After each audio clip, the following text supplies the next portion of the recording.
Hello everybody and welcome to the V Lounge concept. So far so good. We have talked on various industry business verticals.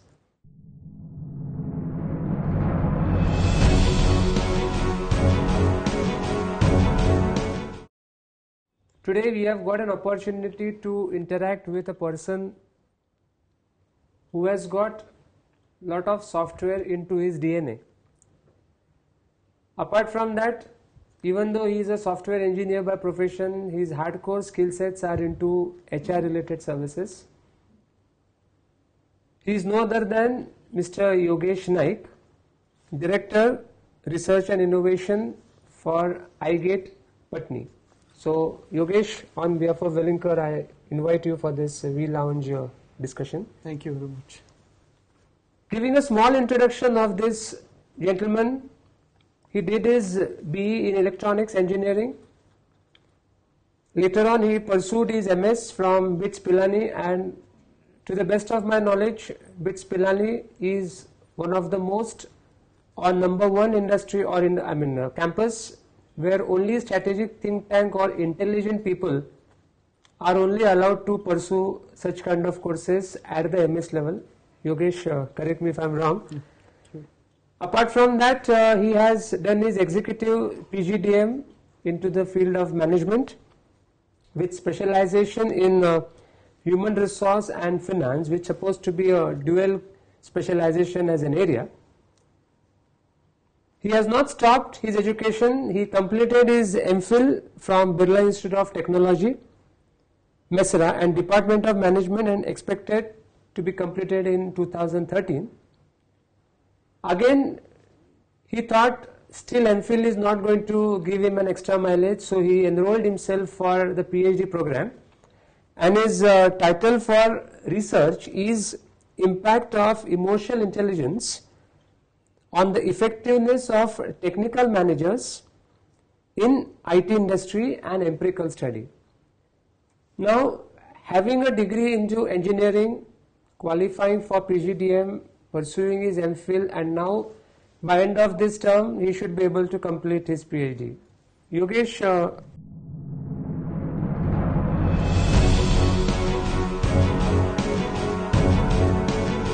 first and foremost question is, how do you relate IT with HR and finance? Very nice question. Very nice indeed. Typically, when we say information technology, even on stock markets, IT companies are known as technology companies. Yes. But ultimately, there is a brain behind the computer. Correct. And if you look at the human resource, it is the single most differentiator. Yes. Even in the information technology. So when you marry human resource knowledge with finance acumen, okay, in a technology oriented industry, I think you'll get best of all worlds. So can technology become a sort of an enabler? Absolutely, absolutely. I mean, as you said rightly, technology is enabler, technology is means to achieve your business objectives. Okay. So it acts as a catalyst. Whatever inputs you give, it processes and gives you the output what is required for. Absolutely. And according to me, what little knowledge I have, because I'm not a person from HR, but it is the most interesting and delicate issue in the whole industry. Absolutely. In fact, as you were mentioning, one of the perennial questions I had in last 2 decades of my career, when you look at technical managers, why every technical manager, each technical person, is not successful?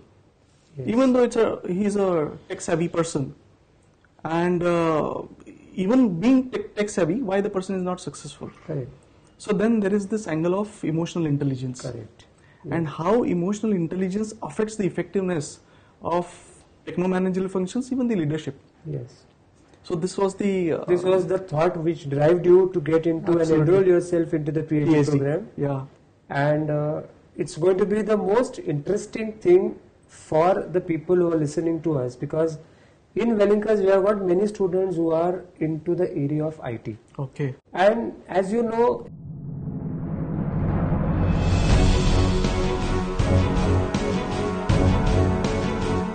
in IT, there are no proper structured man hours for working. Yes, absolutely. People have to work at late night shifts, and ultimately what is the meaning, what we call it as a work-life balance is completely disturbed. Yes. Now, how do you overcome such kind of problems for the young generation today? Yes. So can you just throw some light on that? Absolutely. In fact, as part of PhD, there is one very important stage of literature review.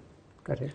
And when I was actually going through, because I have seen this concept of burnout. Yes. And when I actually got myself deep inside the literature review, there are some phenomenal findings. Phenomenal findings as far as IT is considered.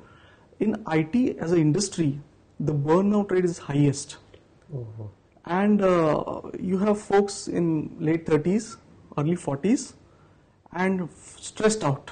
Correct. They're looking for alternate careers. But at the same time, there are some folks who are still pursuing and still able to breach that barrier and go up to the leadership level. Correct. Probably the trigger for the stress is coming from the uncertainty and vast or very high speed of change as far as technology is concerned. So I mean, people who are doing, students who are doing or pursuing IT, one thing is constant, and that is going to be change. Change will be always constant, and you have to keep yourself up to date. I mean, flexibility has to be in your DNA if you want to be successful in IT. Correct. The only thing is you have to expect change and be ready for the change. Yeah. Another question which crops up in my mind is, these are the industries which are paying these IT professional fat salaries. Yes. Now, when they see that figure X, they are ready to sacrifice and compromise at any level. Yes. Now, whether it is a night shift or a late sitting. Now, ultimately, everybody is looking out for the vitamin M. Yes. But is there any kind of a HR related norm that after fixed hours of your working, they should get a break? Right. Now, ultimately, see, you are trying to tax your mind, body, everything. And ultimately, when you see that money, after a few years, money will be there, but you are not there for enjoyment. Yes. So, how do you balance all these equations? Right. I mean, it's a very, very good question, and this is one of the upmost concern or problem areas of IT. I think you have nailed it. As you say, vitamin M is important. Yes. It is lucrative, it is attractive. But you have to have vitamin M with vitamin K.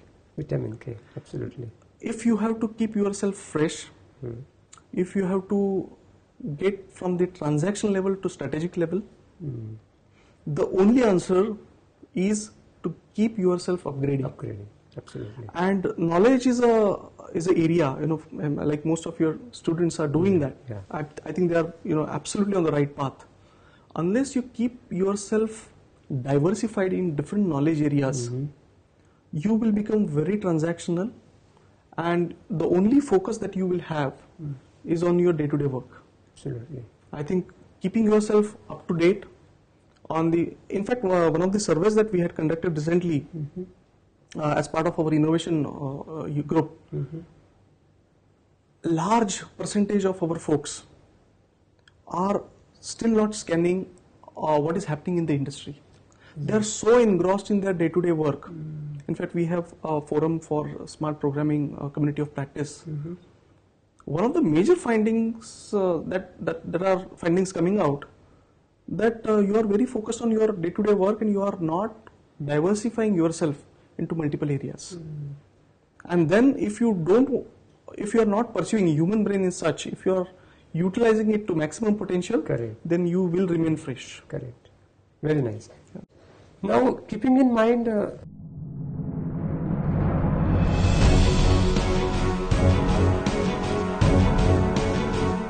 scope, opportunities and challenges in IT industry, because whatever little knowledge again we have about the IT segment, the total GDP, India GDP, there is an X amount of contribution. Yes. And India got global recognition. Yes. Only because of these two alphabets, that is IT. IT, yeah. That is, information technology. But to give some grace to that word, I may use the word it is because of the Indian talent. Yes. Now, when you must have roamed across the globe, there are certain findings from our side also that Indians are the most intelligent species in this whole universe. Yes. Now, intelligence is at one area, but now when you see scope, opportunities and challenges, now any person who is enrolled in the IT firm, he has one focus target, US jana hai. Because many of the Indian companies have their offshore projects in US and Europe. Absolutely. Now, they give scope, there are opportunities and there are challenges. Because there are many people from our family, our friends, 20% of them have settled in US. Now, there could be pros and cons behind that. Yes. But how do you generate this scope, opportunity and challenges in this IT field? Can you just throw some light? Sure. In fact, I started my career with IT boom. Yeah. So, as an independent person, if we kind of take a step back and just look at what IT has done, and especially when we should talk very objectively. Yes. So, if you look at from the GDP perspective, you said roughly in 1998, IT contributed to roughly 1.2%. Of GDP. As we speak, as early as 2012, it is contributing 7.5%. So these are the NASSCOM figures. NASSCOM figures. Okay. These are all NASSCOM figures. As of 2012, if you add up, consolidate revenues generated by Indian IT BPO companies, it is close to $100 billion. $100 billion, out of that 70% is mainly export oriented. Okay. If you look at the employment offered, direct employment is close to 2.8 million, indirect is close to 9 million. 9 million. In just year 2012, close to 2.3 lakhs jobs have been generated by IT. So the scope is phenomenal. Scope is phenomenal. But coming to the second part in terms of the challenges and the opportunities. Yes. See, when it started as a someone primarily in US wanted to outsource. Correct. For business benefits. When I say business benefits, mainly the money. Yes. So cost. It is how the whole thing started. But as we enter into 2013, the focus is changing from pure application development maintenance to something else. Okay. Now we are still by and large ADM type of activities, but at the same time, the expectation from industry is now twofold. The expectation from industry, especially the global industry, which is $1 trillion industry for IT. Yeah. The expectation is the hubs like India should be able to contribute to innovation. Correct. So there is a term which was coined few years back, reverse innovation. Reverse innovation. So earlier the focus was something is innovated in US and rest of the world will follow it. Yeah. Now the expectation is why innovation cannot be generated here in India, and rest of the world products, services will follow that. So I think that is one explicit expectation. The other explicit expectation is Indian IT is seen as techie. A lot of techie. So a lot of technology work. But the expectation from industries today is now from technology, the IT industry should be moving to solving business problems. Okay. So business solutions should drive the technology and not vice versa. Business solutions through innovative solutions. Absolutely. Okay. So when you couple business solution in innovative way, that is what the industry is expecting. Fantastic. So according to you, for the young generation, scope, opportunity, challenges are tremendous. Tremendous. Only thing is they have to utilize their proper, as you rightly said, the knowledge skill sets. Which will be pursuing them to think differently. Correct. And apply innovative solutions to solve the business problems. Absolutely. Great. Now coming back to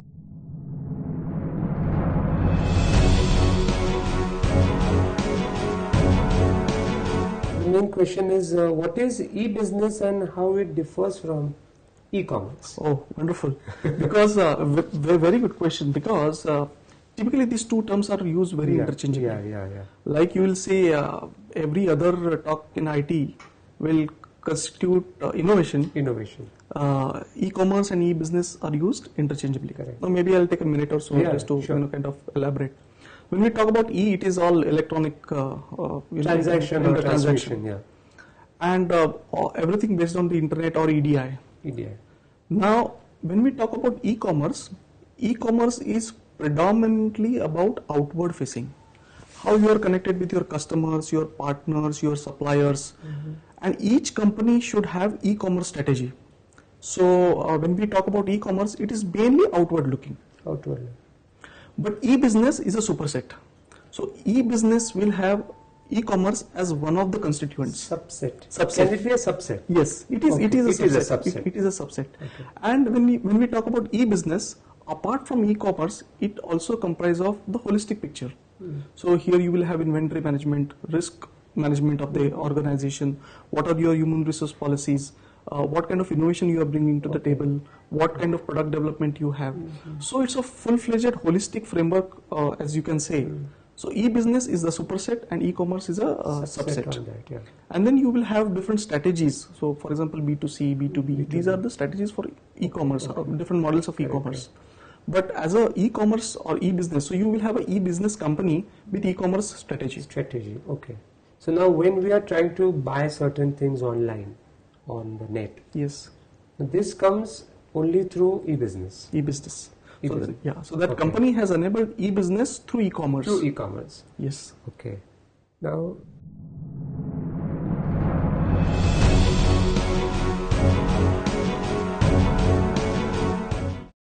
coming back to the next section is importance of e-commerce and job opportunities in IT for e-commerce and e-business. Oh, very interesting question. Yeah, because you see, India is growing, and still today, I'm of the opinion that only 0.2% of the whole population might be buying things online, which is 80% in the global environment. 80% people in US or Europe, they buy many of the things online. Now, why there is a huge gap between the Western countries and the Indian culture? Right. What could be the reason? Right. This is actually an area of research. Yeah. And very interesting. Just to give you perspective, I mean globally, if we say e-commerce industry, it is close to $300 billion. Oh. Out of that, India as we speak is roughly 14 billion. 14 billion.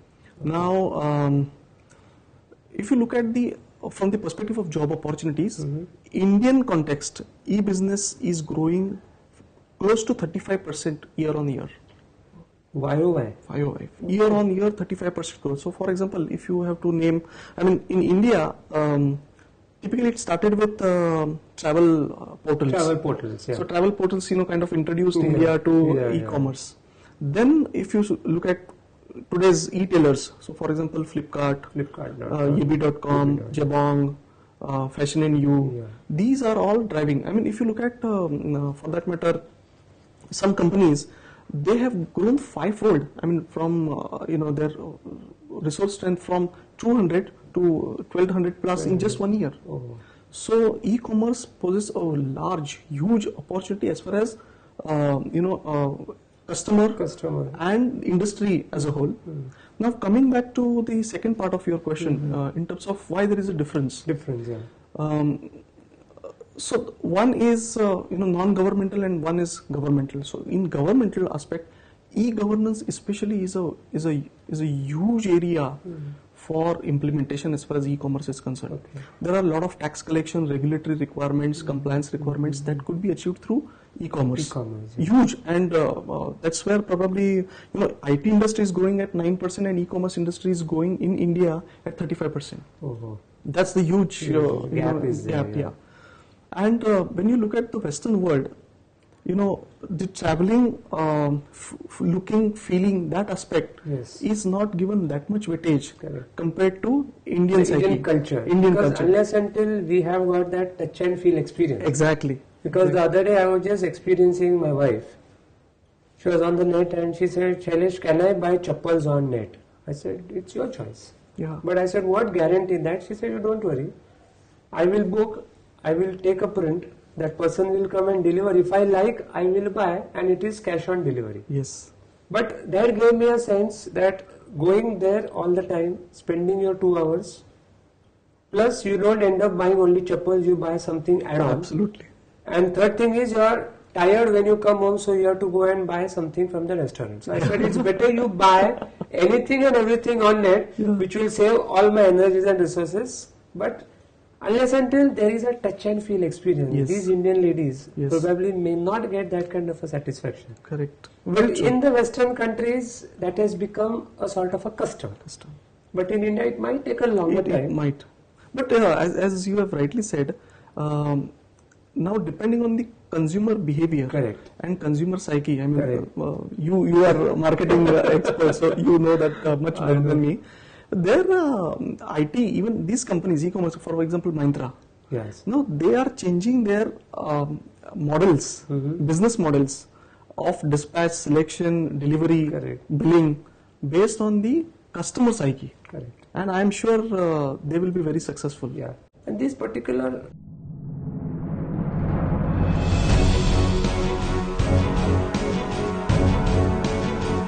business models what are run in e-commerce and e-business, what kind of hardware and software actually is required to run these portals, which has got a tremendous speed? Because ultimately the speed denotes the transaction processing.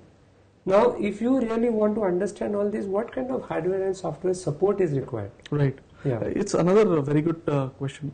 See, most of these companies which have started, they are in a stage of startup or kind of matured startup.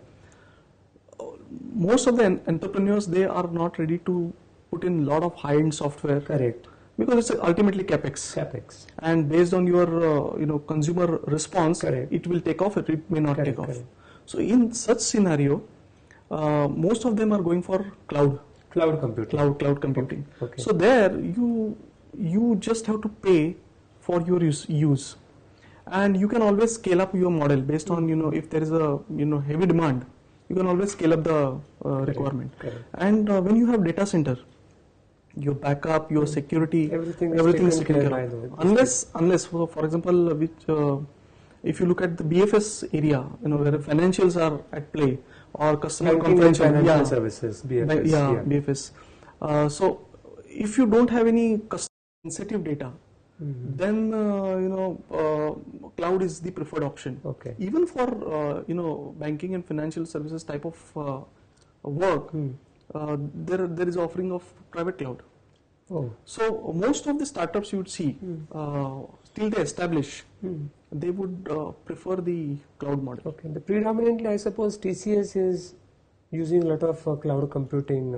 I mean, all many IT companies are using cloud. So, for example, there's Amazon and Amazon. So there are many companies. So in those companies, there are many lucrative job opportunities. Absolutely. Because I mean, it is two-way. So e-commerce will actually, in India's e-commerce, it is mainly B2C. B2C, yes. But the time to come, it will have to strengthen on B2B. That is But in India, B2B might take a longer time because of logistics and supply chain. Infrastructure, Yes, the basic problem is infrastructure. So that could be one of the loophole where India predominantly can't think on B2B concept. Yes.